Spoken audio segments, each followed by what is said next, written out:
¿Cómo están todos y todas? Bienvenidos una vez más a Futuro 360. Ahora sí que sí, en pleno 2025. ¿Qué aventuras nos van a reunir este año? ¿Qué nuevas preguntas vamos a tener que contestar? ¿Cuáles otras se irán abriendo? Es un año donde estamos realmente atentos a lo que va a ocurrir. Porque ya... malas noticias. Pasamos este límite de la temperatura y como hemos visto en el año pasado, empezaron estos desastres que no comprendemos. Pero, por otro lado, también estamos avanzando tanto en materia de ciencia espacial, estamos sabiendo tanto más de este universo en el que estamos flotando como una pelusa cósmica. Y también hemos avanzado tanto en materia de enfermedades raras, nuevas tecnologías que permitan hackear esos problemas que nos llenan de angustia y de preocupación. Y esta ciencia nos da esperanzas para mirar un futuro que es difícil, pero que también tiene nueva información, nuevos conocimientos, nuevos descubrimientos, nuevas invenciones que están transformando la vida de todos y todas. Nosotros, tratando de mantener los pies en la tierra, traemos todas esas preguntas que tal vez nos dejamos de hacer porque la vida pasa demasiado rápido y está demasiado llena de las cosas corrientes, levantarse, trabajar, resolver problemas de la casa, y sin embargo al mismo tiempo la inteligencia artificial está transformando el mundo y también toda esta ciencia de la que les hablaba al principio. Queremos invitarlos insistentemente a que sigan de nuestra mano en este viaje de este año que comienza ahora, y estaremos tratando de tener esas preguntas y esas respuestas que tanto nos apasionan. De pasadita, decirles gracias por haber estado hasta aquí con nosotros el año pasado y el anterior y el anterior. Y así comenzamos muy agradecidos este capítulo de Futuro 360. Un hito diplomático, político, geopolítico fue este viaje que hizo el presidente Boric en esta misión que tenía todo el glamour del nombre, Estrella Polar 3, que llevó al presidente Gabriel Boric al Polo Sur mismo, y ha sido ampliamente comentada desde distintos sectores y también en el mundo, porque entre sus objetivos hay distintos dedicados también a la ciencia y no solo a la soberanía, pero también a la promoción de la paz. Algo que el mismo mandatario dijo a través de sus redes sociales y que es fundamental para poder abordar todos los desafíos que tenemos de aquí y mirando hacia el futuro. Camila Eguía nos trae este informe en la siguiente nota. El continente antártico nos recuerda algo que está en peligro con el calentamiento global, que está en peligro con la pérdida de biodiversidad y está en peligro con la contaminación, con las tres grandes crisis que estamos viviendo. Es uno de los pocos lugares donde la imprenta humana es muy débil. Hay re pocas cosas que pasen en Chile que no tengan directa o indirecta relación con algo que pasó en Antártida. Son las 2 de la mañana en el Polo Sur. Miren esta velocidad, soledad, lugares donde todo es norte. A más de 1.700 kilómetros de la Antártica, donde literalmente se camina sobre agua congelada y las condiciones ambientales no permiten la existencia de animales o vegetales, llegó el presidente Gabriel Boric para reforzar el compromiso del Estado con la ciencia y el medio ambiente. Se trata de la Operación Estrella Polar 3, que tras un viaje de 36 horas y 4 traslados hasta la base estadounidense Amundsen Scott, la única permanente que existe en este lugar, científicos llegaron para tomar muestras y conocer los impactos del carbono negro en el continente. Carbono negro está dentro de la familia de lo que llamamos contaminantes climáticos, forzantes climáticos de vida corta, ¿ya? Duran poco tiempo en la atmósfera, pero tienen un potencial de calentamiento muy grande, o sea, tienen este potencial de que se calienta el planeta. Pero en el continente antártico es mucho más que eso. Además de aumentar la temperatura, este material ha generado el oscurecimiento de la nieve. Desgraciadamente, la contaminación que generamos a nivel global está haciendo que los polos dejen de ser tan blancos como eran, y nos interesa saber, en el lugar más remoto del mundo, el Polo Sur, si es que esa zona también está siendo, entre comillas, oscurecida por la deposición de hollín. Es un deterioro, si quieres, progresivo, pero afortunadamente no es algo extraordinariamente dramático. ¿Pero de dónde viene este carbono negro? Expertos apuntan a la quema de diésel en el mismo continente por el traslado de personas en buques y buses. En la Antártica se ha disparado el turismo. En la última temporada Antártica visitaron 120.000 turistas el continente blanco. Esta temporada, que dura hasta marzo, se espera que esa cifra aumente todavía más. También el arrastre de partículas de incendios forestales provenientes de otras partes del planeta. Australia está teniendo la temporada de incendios más activa desde el enero negro que tuvieron en enero del 2020, hace 4 años.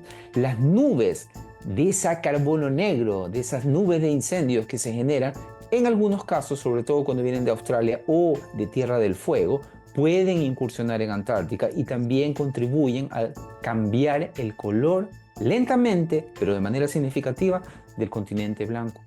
Es el levantamiento de información clave para lograr las metas y compromisos climáticos a 2030, donde el carbono negro está dentro de los gases que se necesita disminuir. Nosotros, por nuestra ley marco de cambio climático, tenemos un compromiso de reducir carbono negro, ¿ya? Somos probablemente de los pocos países que tiene ese compromiso al año 2030, a través de la ley marco de cambio climático, o nuestra estrategia de electromovilidad y la descontaminación de nuestras ciudades del aire.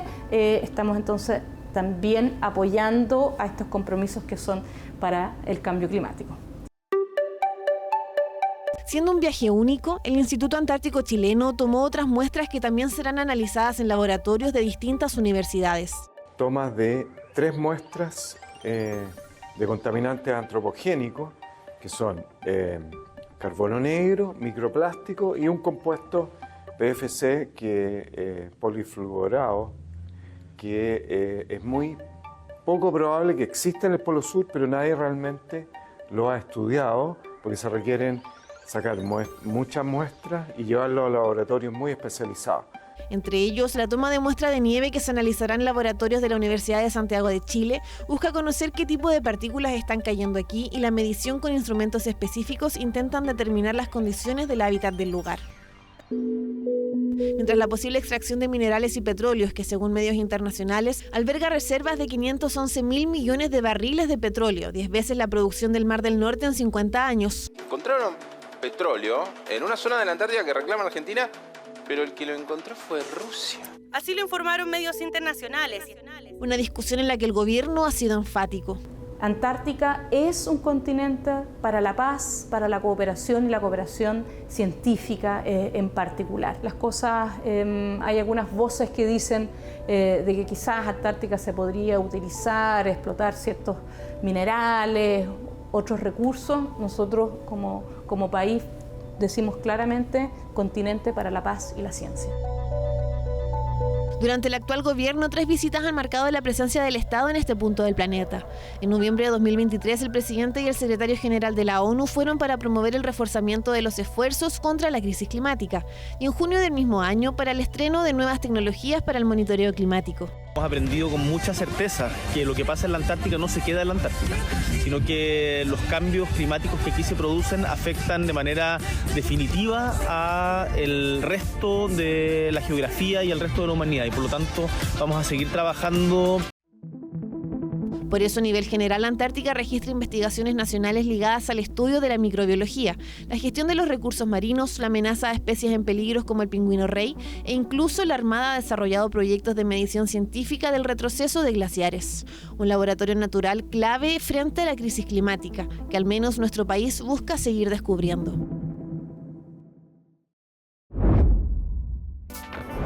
Cuando en el medio de las distintas contingencias del planeta, la ministra de Ciencias, que hoy cumple un rol de subrogancia en una posición bien crítica para el gobierno, se toma un tiempito para venir a hablar y seguir hablando de ciencia, es que nosotros recuperamos cierta fe. Queremos hablar con Aysén Echeverry hoy día sobre este año que comienza, sobre el año que pasó, en cuanto a los distintos objetivos científicos que Chile tiene, que siempre son muy ambiciosos, a veces nos suenan a buenos deseos porque la plata no nos alcanza y no se transforma demasiado. Pero Chile efectivamente sigue avanzando y marcando ciertos hitos en ciertos ámbitos, como los data centers. Fue un año muy importante el año pasado. El mundo de la astronomía siempre nos da una buena razón para seguir insistiendo en esa materia. Y también en general los distintos avances en los que nuestro país trata de posicionarse, ya sea en la ambición climática y lo que la ciencia tiene que decir ahí, o bien en la ambición respecto de participar de esta transformacional circunstancia en la que nos ha puesto la inteligencia artificial. Hoy estamos con Aysén Echeverría en el estudio. Muchas gracias por estar aquí. Muchas gracias, Paloma, por la invitación. Feliz de poder hablar de ciencia. Mi primera pregunta estaba implicada en el comentario y es, ¿todavía importa la ciencia cuando se es subrogante en una secretaría tan importante como la que está usted? Importa más que nunca. El rol de vocería tiene mucho que ver con explicar y comunicar lo que está ocurriendo dentro del gobierno, pero también implica participar del comité político, que para quienes no conocen la estructura es un espacio que dirige el presidente de la República con un grupo reducido de ministros, donde se toman las decisiones esenciales del gobierno, y el hecho de que el Ministerio de Ciencia participe de esa instancia es también reflejo del rol que ha tenido el liderazgo científico-tecnológico de Chile en la construcción del país durante este periodo de gobierno. Las distintas visitas que ha hecho el presidente Boric a la Antártica, el foco que se le ha dado a la agenda internacional, la participación del Ministerio de Ciencia en instancias como la Estrategia Nacional del Litio o el Gabinete de Procrecimiento y Proempleo, dan cuenta de algo que quienes venimos de este sector anhelábamos por mucho tiempo, que es esta lógica de transversalización, ¿verdad? Esta idea de que cuando incorporamos ciencia y tecnología al diseño de las políticas públicas, al proceso de toma de decisión, lo que hacemos son mejores políticas públicas y mejores decisiones, y eso ha estado presente a lo largo de este periodo de gobierno, y la incorporación de nosotros en este espacio tan relevante como es el comité político, creo que es un paso más allá en un proceso que ya venía dándose hace algún tiempo. Ministra, para allá iba mi pregunta porque, claro, uno tiene la posibilidad de mirarlo como lo está planteando usted, como un reconocimiento al rol que tiene la ciencia en la conversación del gobierno, y también uno podría ponerse más pragmático y decir desde la política era la mejor vocera que podía estar en esa función. Pero, sin embargo, efectivamente la entrada al comité político es algo que podría dar una voz y podría pintar de ciencia algunas conversaciones que nunca se pintan de ciencia. Y ahí, así entre nosotros, me encantaría saber, porque durante mucho tiempo a mí como periodista científico me pasó que yo era como la señora loca que invitaban, como, oye, pero si miramos esto desde la inteligencia artificial, oye, pero si esto te tendrá sentido para la humanidad. ¿Le pasa que se siente como la señora loca de la mesa del comité político o efectivamente ve ahí la posibilidad de polinizar esa conversación que a veces está tan capturada por las cosas que ya ha conocido durante este tiempo? Veo el espacio permanentemente, de nuevo, porque no es algo que ocurre de la noche a la mañana, sino que hay un proceso detrás. Esto comenzó hace hartos meses atrás, ¿verdad? Pero cuando, por ejemplo, se convocó al Gabinete de Procrecimiento y Proempleo, levantamos la mano y dijimos, oigan, ciencia tiene mucho que decir acá. El presidente, que entiende cuál es este rol, no dudó en incorporar al Ministerio de Ciencia, precisamente porque esta mirada de traer soluciones fuera de la caja, de quizás mirar desde un ángulo distinto un problema que necesita trabajarse, es algo que ha estado bien presente en el gobierno durante todo el periodo. Estoy pensando cuando ocurrieron los incendios, ¿verdad? En época de incendios, rápidamente se convocó al mundo científico para entender cuáles eran las mejores recomendaciones hoy y también qué nos faltaba por estudiar pensando en los desafíos futuros. O en materia de seguridad, donde pudimos poner a disposición del Ministerio del Interior en su momento mucha información disponible, pero también identificar que necesitábamos a más científicos y científicas en el ámbito de la seguridad, y por eso se focalizaron las becas. Entonces, ha sido un proceso que está dado en ese espacio de discusión política, pero también en la vocería, a propósito de lo que tú decías, Paloma, porque nos hemos preocupado de que en la misma vocería incorporar temas científicos para que llegue no solo a los espacios políticos, sino que también a espacios ciudadanos, de que hay una forma de hacer las cosas y de que en Chile, lo hemos dicho siempre, hay muy buena ciencia, ciencia de la que tenemos que estar muy orgullosos. Ya, vamos a ir a las cosas. Queda poco tiempo de gobierno. Y por lo tanto, yo me imagino que le debe venir a cada ministro y ministra una cierta ansiedad sobre cuál va a ser el legado de este ministerio. Y me encantaría saber si lo ha reflexionado y cómo se ve el cumplimiento de esa meta. Nosotros nos pusimos dos desafíos muy grandes cuando a mí recién me nombraron ministra de Ciencia. El primero tenía que ver con el ámbito tecnológico y estábamos, a uno se le olvida, pero era a pocos meses de que se hubiese disponibilizado ChatGPT en su primera versión. Eso pasó hace no tanto tiempo, con una agenda de inteligencia artificial que venía del gobierno anterior, pero que requería de un nuevo impulso, y con un Ministerio de Ciencia que en ese minuto estaba todavía terminando de configurarse, y por lo tanto la agenda de tecnología, por llamarlo de alguna forma, tomó un espacio bien protagónico en los primeros meses de gestión. Y eso hoy día tiene resultados bien concretos. Las cifras y las estadísticas en materia de inteligencia artificial nos posicionan como líderes a nivel latinoamericano. Se han hecho inversiones sustantivas para seguir profundizando no Cuando solo la dicen las cifras, investigación. puede que haya gente que no se ha enterado. Estamos hablando de cifras de qué, de cantidad de investigadores, de calidad de la investigación, de inversiones en inteligencia artificial, de data center. ¿De qué estamos hablando? Estamos hablando de todas las anteriores, pero en materia de inversión pública, los próximos 10 años hay alrededor de 80.000 millones de pesos que están destinados para desarrollos de inteligencia artificial en el ámbito científico.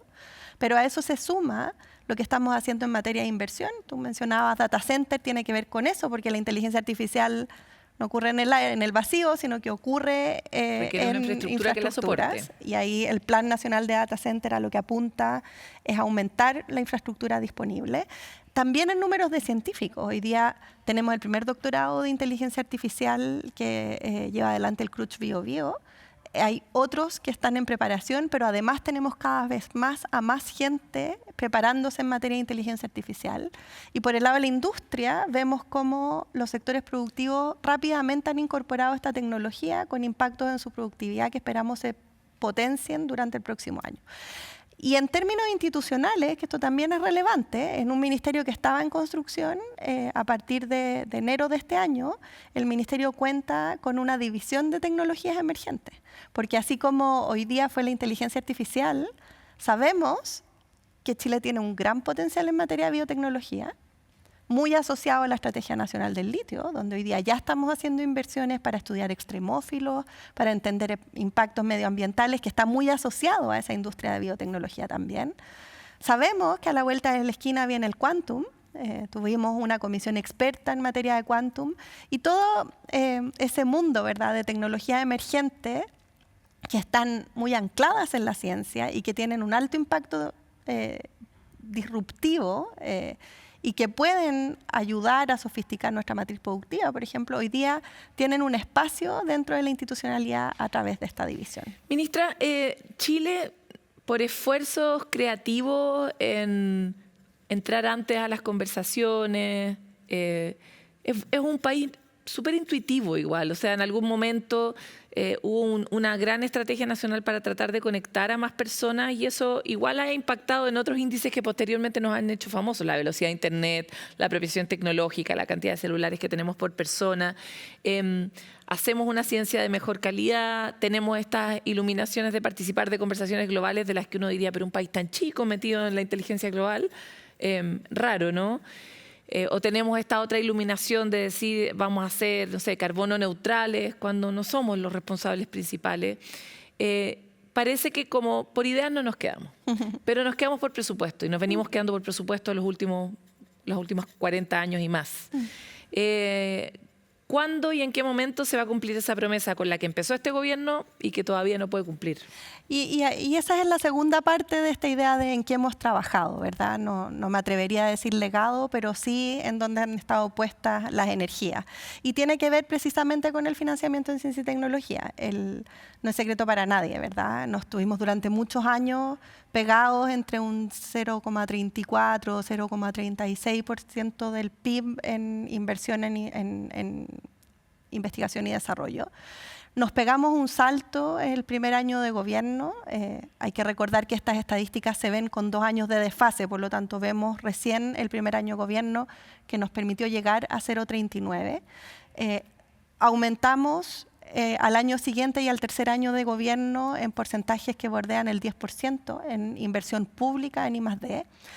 Y hoy día, si contamos el presupuesto histórico de ciencia más lo que se está haciendo a través del Programa de Desarrollo Productivo Sostenible, que tiene un énfasis en ciencia y tecnología, más lo que se está obteniendo a través del royalty para desarrollo científico-tecnológico, estamos superando los 1.000 siempre lo digo mal, son 1.100, 1.200 millones de pesos. Siempre digo mal el número, me van a retar.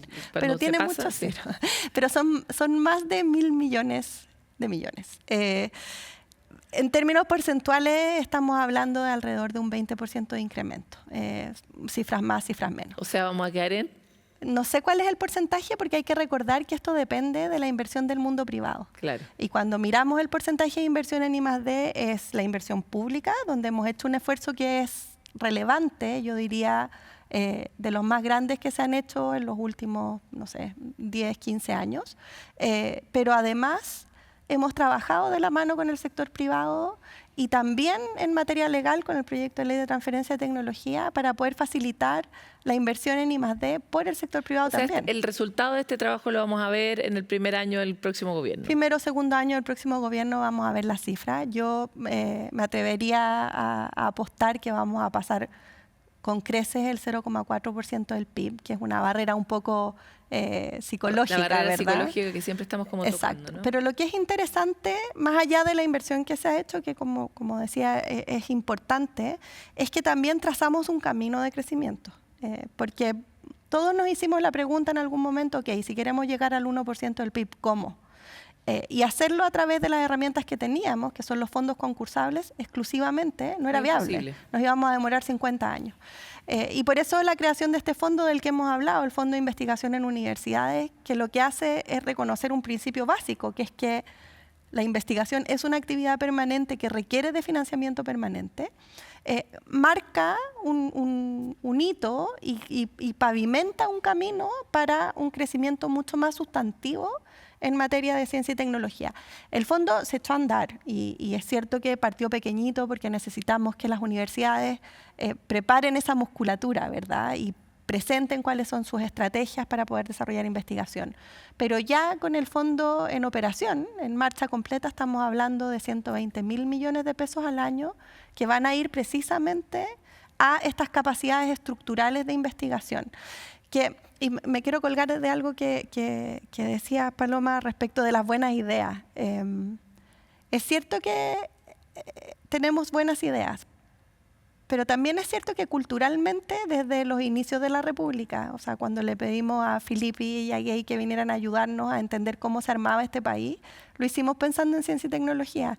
Y no tengo pruebas, pero tampoco dudas de que cuando se pensó en la conectividad y de que cuando se avanzó en carbono neutralidad, habían muchos científicos y científicas chilenas detrás de eso, empujando porque este tipo de cosas ocurrieran. Así que intuición, pero sobre todo capacidades, diría yo. Oye, desde ese punto de vista, en particular sobre cómo esto se va a proyectar, parte de lo que ha costado mucho arrastrar en el tiempo es la voluntad de los privados de invertir. Muchas de las universidades que hoy día sí van a poder participar de todos estos fondos son universidades privadas también. Y por lo tanto ahí ellos están haciendo un aporte, pero no solo el mundo privado de la academia es el que tiene algo que decir, sobre todo el mundo privado de la empresa tiene mucho como participar. Usted ha tenido particularmente buena relación con la SOFOFA y con las distintas instituciones y organizaciones empresariales.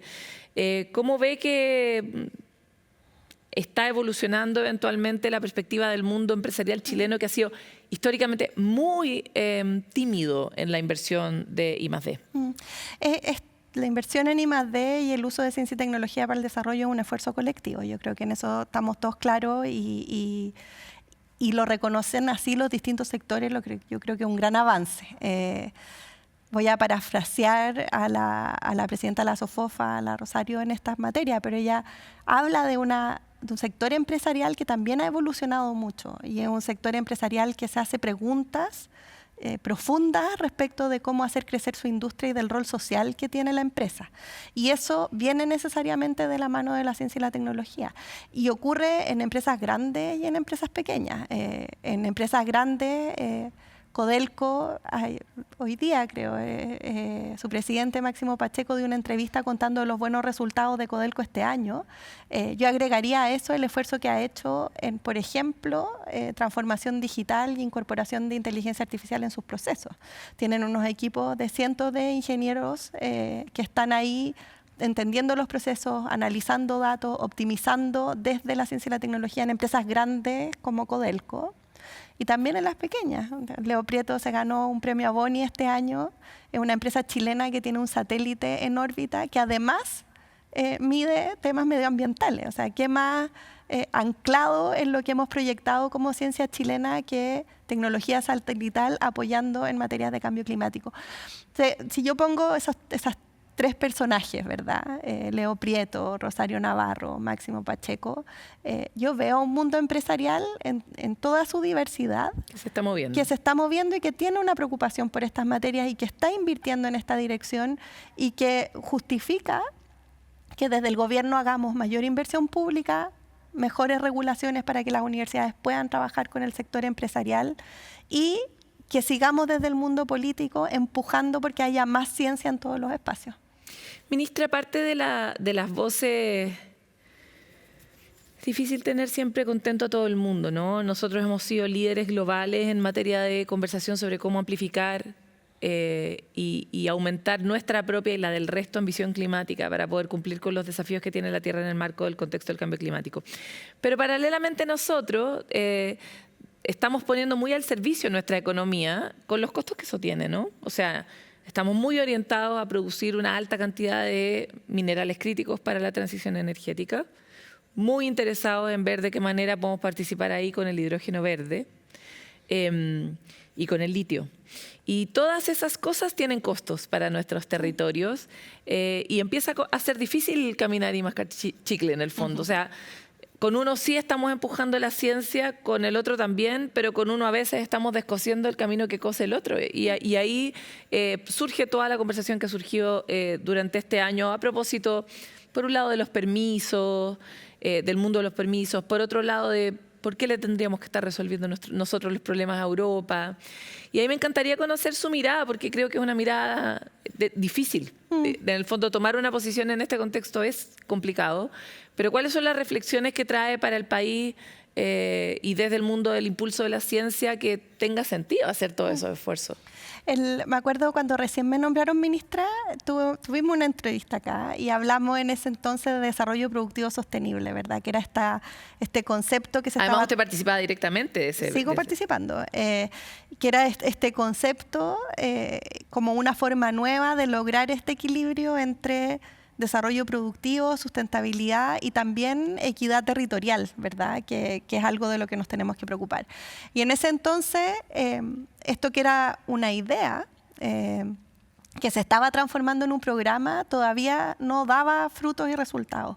Desde ese momento hasta ahora, hemos logrado dotarlo de contenido con ejemplos muy concretos. Y yo soy de aquellos que son convencidos que cuando uno incorpora ciencia y tecnología en la juguera, es posible tener un desarrollo productivo incluso basado en recursos naturales que a su vez permite desarrollo económico y que se hace de manera sustentable. Y Data Center es un buen ejemplo de aquello. Hoy día el principal desafío de la inteligencia artificial asociado a su modelo de negocio es el alto consumo energético que tienen los data centers, ¿verdad? Y la inteligencia artificial no va a lograr prosperar ni llegar hasta donde se espera si es que no resolvemos los desafíos energéticos que tienen. Y Chile, a través de su producción de energía renovable, que ya ha alcanzado y supera todos los meses el porcentaje de participación de energía renovable en la matriz global, tiene una disponibilidad de energía en el norte de nuestro país que es altamente interesante para una industria de data center. Sobre todo porque hoy día se está perdiendo. Sobre todo porque hoy día no se utiliza. No tenemos por dónde hacer pasar esa energía. Y una industria que es intensiva en el consumo energético, que además tiene desafíos de descarbonización, ve eso con muy buenos ojos. Y por lo tanto nos permite quizás juntar una oferta con una demanda que a su vez pone a nuestro país en una posición muy aventajada. Y a esas regiones que además tienen una vocación y una identidad muy asociada a otros sectores. Exactamente. También, ¿no? Diversificar un poco. Entonces, lo menciono porque el ejercicio de poner en una misma juguera, perdón lo básico de la analogía. No, más básicas han sido mis preguntas, esté tranquila. En una misma juguera, desafíos productivos, aspiraciones y visiones, porque finalmente aquí se trata del mundo que uno quiere construir. El ingrediente que hace eso posible es la ciencia y la tecnología, porque ahí están la capacidad de hacer las preguntas adecuadas y la capacidad de encontrar las respuestas que permiten que esas políticas sean más efectivas.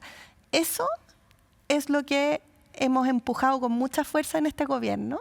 Y eso es lo que, volviendo a su pregunta inicial, es lo que a mí me permite decir que es posible ser vocera y ser ministra de Ciencia al mismo tiempo, porque se trata de una visión de gobierno en su conjunto.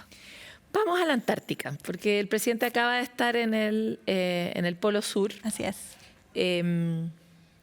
Para las personas como con sus vidas muy cotidianas en los distintos lugares de Chile, a veces estos movimientos del presidente son incomprensibles. Es como, ¿pero qué anda haciendo en la Antártica, en el Polo Sur? ¿Para qué? ¿No? Y me encantaría saber, primero, cuál es su respuesta de ¿para qué? Para que podamos hablar un poquito de la Antártica. Uy, preciosa la Antártica, además.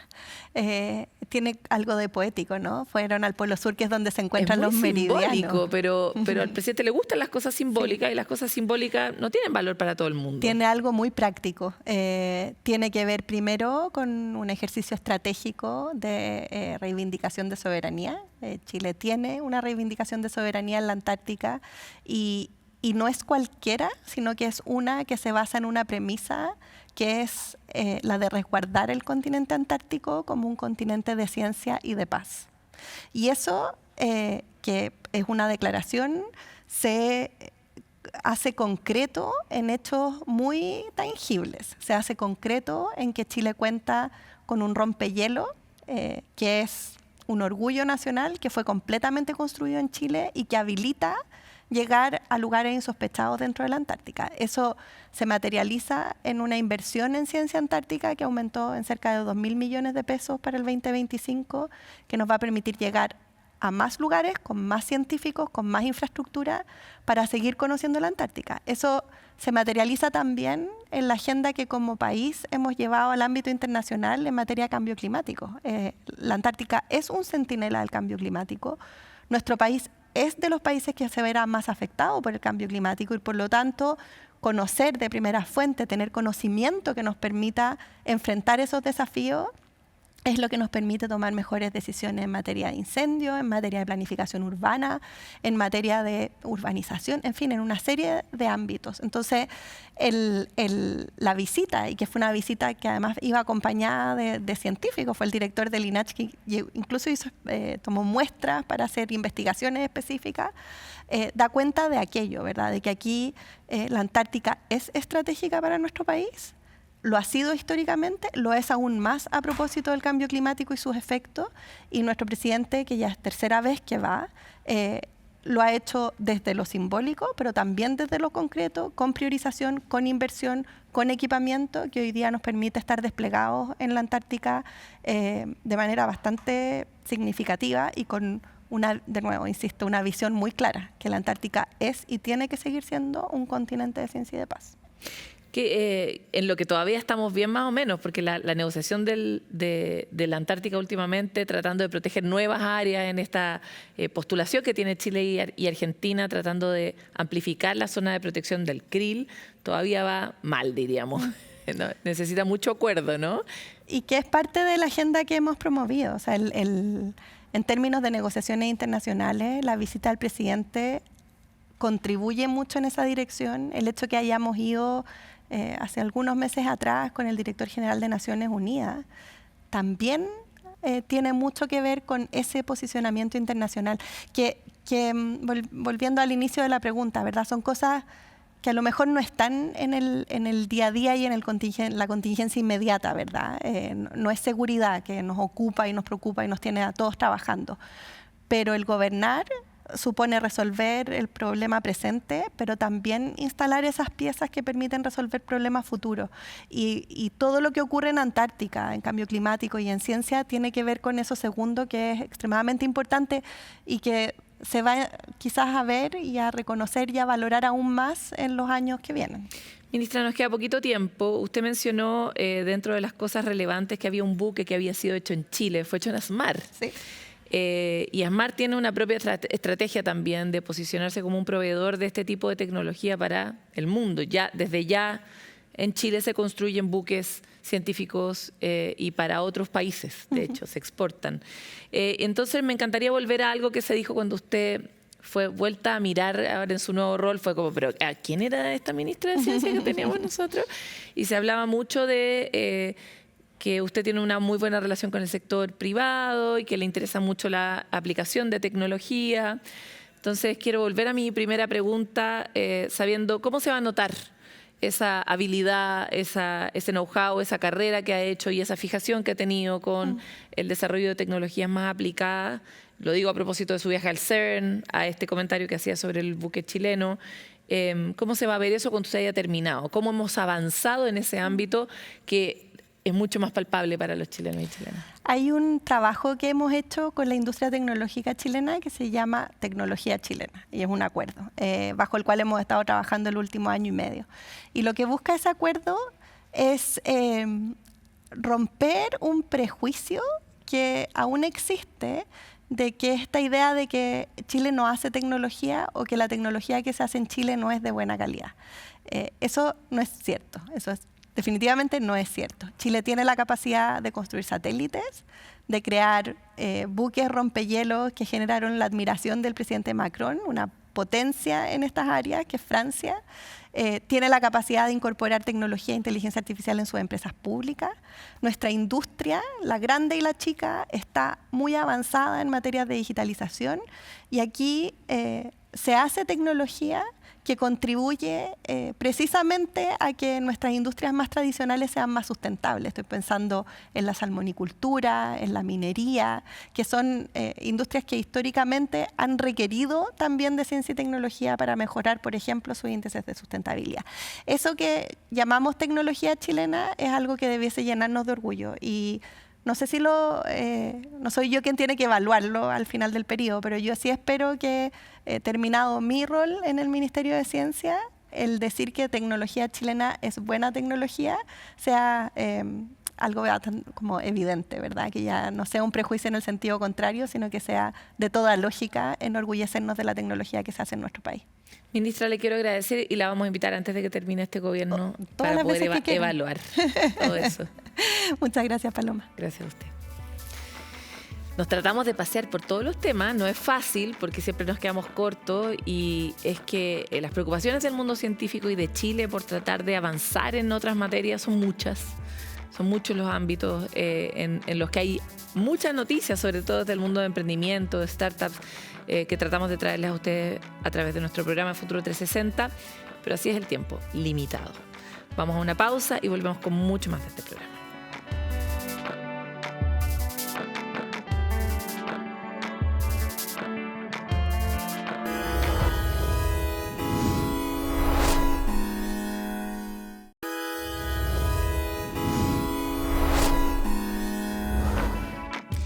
Cada inicio de año viene también con un nuevo Congreso Futuro que nos sorprende con nuevas preguntas, nuevos invitados y por eso Futuro 360 estamos muy atentos de lo que trae esta nueva versión.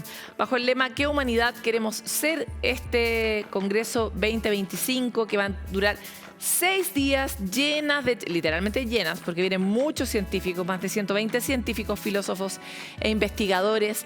Nos permitirá, una vez más, tomarnos el tiempo y el espacio, abrirlo durante un rato y saber qué humanidad queremos ser. Queremos saber qué trae esta oferta en la siguiente nota. La ciencia es algo que les pertenece. La ciencia es de la humanidad, es de todos nosotros que vengan a conocer este mundo, a perderle el miedo y a sentir lo propio. La ciencia avanza. Cada vez la robótica y la inteligencia artificial realizan más y más tareas humanas. El conocimiento crece y buscamos responder preguntas también cada vez más profundas, generando un abanico de posibilidades para lo que queremos construir más adelante. ¿Pero qué humanidad queremos ser? Esa es la pregunta que se busca responder en la edición 2025 de Congreso Futuro. Por eso, en 2025, Congreso Futuro nos invita a mirar más profundo.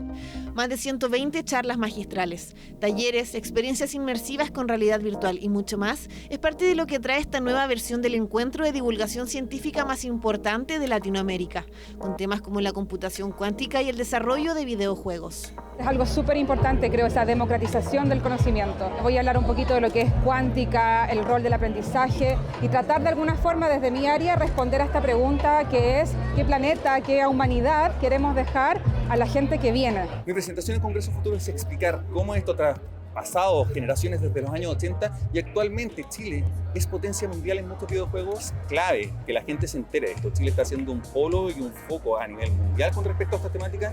El encuentro estará presente en todas las regiones del país con elementos nuevos fuera del laboratorio, como la Cumbre de la Filosofía, un evento único que traerá a Chile a 10 de los pensadores más influyentes del mundo, donde las conversaciones sobre el pensamiento y la humanidad se tomarán parte de la cartelera, por ejemplo, desde la vejez o estudios sobre la pobreza. Y cómo quizás las edades son un concepto muy arcaico que tenemos que derribar, que al final tiene más que ver con nociones antiguas de la Tierra que da vuelta alrededor del Sol y genera distintos climas, y que hoy día le damos más poder de lo que tiene. Vamos a hacernos preguntas y cuestionar ciertos conceptos que hoy día asumimos como verdades que no son tales. A poder plantear y dar a conocer aquello que conocemos desde los territorios más recónditos de este país, con los mayores índices de pobreza, de aislamiento y de vulneración, en donde está paradojalmente lleno de recursos que están en las manos y en el conocimiento de las personas con las que trabajamos. Una versión que además tendrá encuentros fuera del país con la tercera Cumbre Mundial de Comisiones de Futuro.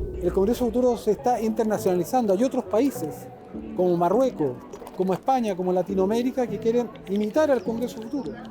Y se va a hacer en Madrid el próximo año, en Marruecos ahora en diciembre. Por eso el Nobel de Física del 2012, Serge Haroch, además de la psicóloga Kathy Hirsch-Pasek o el filósofo japonés Yasuo Deguchi, tendrán sus ponencias en este escenario. La ciencia es un tema que nos une cuando lo conversamos y lo discutimos de manera colectiva, como se hace para el Congreso del Futuro.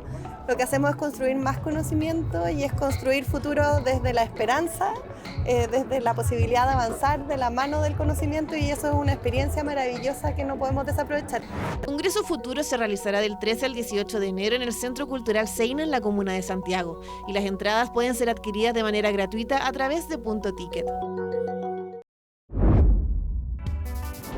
¿Sabían ustedes que si llueve de manera intensa en Japón o en Alaska, es altamente probable que aquí en Chile ocurran marejadas anormales? Ese fue justamente el origen de las últimas marejadas que golpearon gran parte de las costas de nuestro país y que cada vez son más recurrentes y escandalosas, hay que decirlo. Quisimos conocer la interconexión que hace que algo que ocurre en esos océanos impacte en estos océanos y que podamos comprender mejor cuál es este evento climático como consecuencia. Está además provocando la erosión de playas y la desaparición de algunas playas, eso también lo sabíamos. Francisco Verdejo nos cuenta por qué deberíamos aprovechar las playas mientras todavía las tenemos.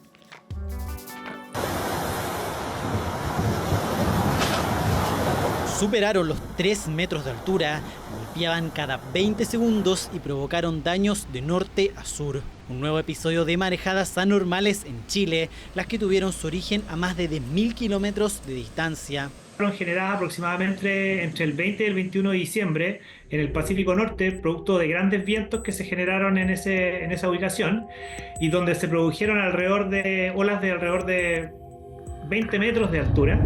Al tener un punto de generación distante, las olas pasaron por un proceso de atenuación donde reducen su altura, duran más tiempo y tienen un alcance distinto. Las olas que llegan acá, producto de esas marejadas, tienen un periodo de alrededor de, un poquito menos de 20 segundos también. Entonces, ese tipo de olas es muy distinta que las olas normales que afectan a las costas chilenas, que son mucho más cortas, ¿ya? Y vienen mucho más seguidos. Y por el hecho de ser tan largas, tienen mucha capacidad de remonte, de sobrepasar, por ejemplo, las defensas costeras e inundar. Se diferencian con las de invierno al tener un alcance de hasta 600 metros y como saldo, 2024 registró 28 avisos y alertas de marejadas. Un océano que durante la última década suma una mayor actividad, comenzando a apoderarse de gran parte del borde costero chileno e implicando riesgos. 82 playas de todas nuestras latitudes han perdido parte de su terreno y el balance general es preocupante. El 86% de las playas del país en un estado de erosión relevante, es decir, están al menos retrocediendo más de 1,5 metros al año. A 2 años se ha incrementado muchísimo la tasa de erosión. Entonces nos ha sorprendido. Uno de los ejemplos más evidentes de esta erosión lo registra Reñaca, en Viña del Mar. Solo en 2024 perdió entre 1 y casi 3 metros de longitud. Caleta Portales, en Valparaíso, perdió 4,5 metros en el momento más álgido del año, mientras que Algarrobo superó los 5 metros. Pero ahora es una tendencia que pasa en muchas playas, no solamente urbanas, sino que periurbanas, grandes sistemas de ensenada, playas de bolsillo, y principalmente se afectan a ciertas regiones, por ejemplo la región del Biobío, la región de O'Higgins, la región de Valparaíso. Según especialistas, esto obedece a un fenómeno multifactorial. La intensidad de las marejadas provoca cambios en la compresión del sedimento marino y su distribución en la playa, alterando la geografía. El agua tiene más energía cinética en este caso, es decir, se mueve más rápido o con mayor energía, por ende es capaz de transportar y removilizar más sedimento. Y eso lo que hace entonces es retrabajar el sedimento, transportarlo, ¿cierto? Mantenerlo en suspensión en el agua hasta que éste finalmente pueda depositarse nuevamente. Para entenderlo desde una mirada estructural hay que ir al inicio, el ciclo de la playa. Los ríos transportan el sedimento al mar, logrando que el borde costero se regenere. Los ríos, como han bajado sus caudales, tienen menos carga que poder transportar, menos sedimento que aportar hacia el océano para poder nutrir las costas y las playas de Chile. Fenómenos antrópicos como construcciones, desvíos o represas han modificado el caudal de los ríos y las condiciones del océano, lo que deja como consecuencia un ciclo de la playa impredecible. Comienzan a aparecer los vestigios, los fenómenos del Niño, los fenómenos climáticos atmosféricos que hemos visto estas últimas décadas y la mega sequía. Vemos entonces que todo este panorama cambian las condiciones de las cuencas, cambian las condiciones de la dinámica climática en el océano y en la cordillera. Científicos estiman que la zona central es potencialmente vulnerable dentro de este escenario. Esta es una zona que representa una transición entre climas distintos. Entonces en Chile central, ¿ya? Lo que hace es que cualquier cambio en el clima que cambie las condiciones de precipitación va a hacer que las playas reciban más o reciban menos sedimento. Todo lo que es la bahía de Orcón, Puchuncaví, la playa de Maitencillos, Laguna, Cachagua, debieran tener una fuerte condición de vulnerabilidad, ¿ya? Porque no tienen estas grandes cuencas alimentadoras. La urbanización descontrolada es otro factor. Entonces, a mayor alteración de las fuentes de sedimentos, principalmente en las cuencas hidrográficas, se acentúa la erosión porque el sedimento no le llega a la playa. La dinámica litoral va a afectar y afecta a la costanera, ¿ya? Porque la costanera está hecha prácticamente en lo que nosotros denominamos la alta playa, o sea, hasta donde llegan las máximas olas. Una planificación urbana y un manejo de las cuencas responsable que permita dialogar la acción humana con los ciclos de la naturaleza es la recomendación de los especialistas para evitar que este proceso aumente. Los desastres son de origen socionatural. No podemos, ¿no es cierto?, prohibir lo que ya está construido, pero sí hay que pensar en aquellas zonas litorales que tienen proyectado un crecimiento, ¿no es cierto?, de esas áreas, y pensar que hay que medir hasta dónde llegan las olas, a partir de dónde llegan las olas del oleaje de ahora, no desde hace 30 años atrás, porque ese ya no me sirve. El 7 de enero fue levantado el aviso de las autoridades por marejadas en nuestro país, aunque expertos pronostican que podrían volver más adelante por los cambios de presión en el océano. Seguido de esto vendrá una baja del oleaje y del nivel del mar, donde se podrá dimensionar el efecto de este evento a lo que es un largo proceso de erosión de playas.